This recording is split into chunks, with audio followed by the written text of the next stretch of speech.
Coast Guard says the 3 men who were rescued after spending 6 hours in the water after their boat capsized off Tolaga Bay in Gisborne are lucky to be alive. The trio survived by clinging to a single life jacket, a bucket and a petrol can when their 7-metre boat got tangled in a craypot line and capsized. Coast Guard Gisborne skipper Aaron Boyle led the rescue mission. Before we came on air, I asked him what condition the men were in when they were pulled from the water. Yeah, they were quite shaky, in shock, going into probably a hypothermic state of shock, definitely one of them. But they were amazingly resilient and able to speak to us quite clearly about what had happened and how their condition was at the time when we found them. What did they say about the ordeal during that trip back to the shore? Well, there was a lot of noise going on. We had a helicopter, Eastern Rescue helicopter, hovering over us at the time, so it was really hard to hear anything at all. So our priority was to get them warm, and then once the helicopter moved off, we had a bit more time to sort of gather some information on what had happened. Yeah. What do we know about how they are today?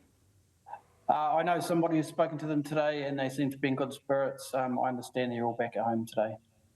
What were the conditions? Do you know much about the conditions that led to these 3 men ending up in the water for 6 hours? Yeah, I understand they got a craypot line tangled around their motor, which they were able to cut off, but then a couple of waves caught them, and they were right next to the reef at that stage. So as I understand it, the 3rd wave was the one that flipped them over, and they all ended up in the water very suddenly, and we were unable to get much equipment off the cray vessel due to the proximity to a shallow reef and the danger getting back onto that vessel to get equipment off it. We understand the trio weren't wearing life jackets, but they are commercial fishermen. What's the law for commercial fishermen in life jackets? I understand the law is quite different for commercial fishers. You know, you've got issues around entanglement and all sorts of things like that with winch lines.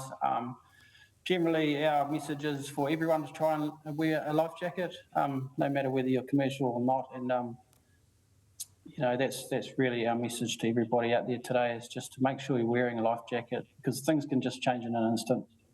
Do you think that law should potentially be tightened up when it comes to commercial fishermen?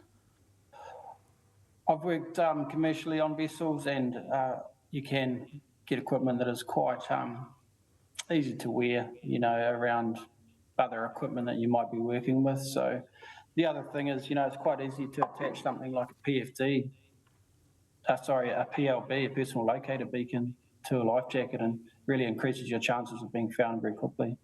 And just finally, what is Coast Guard's advice to recreational and commercial boaties when it comes to playing it safe on the water? Really, our message is just to be prepared for anything, be prepared for things to change in an instant. These guys were caught out quite quickly, and it can happen in a sudden. A remarkable rescue. Coast Guard Gisborne skipper Aaron Boyle, thank you so much for your time. Thank you, and also thank you to all the other services involved in this rescue. It was a massive team effort. Great work.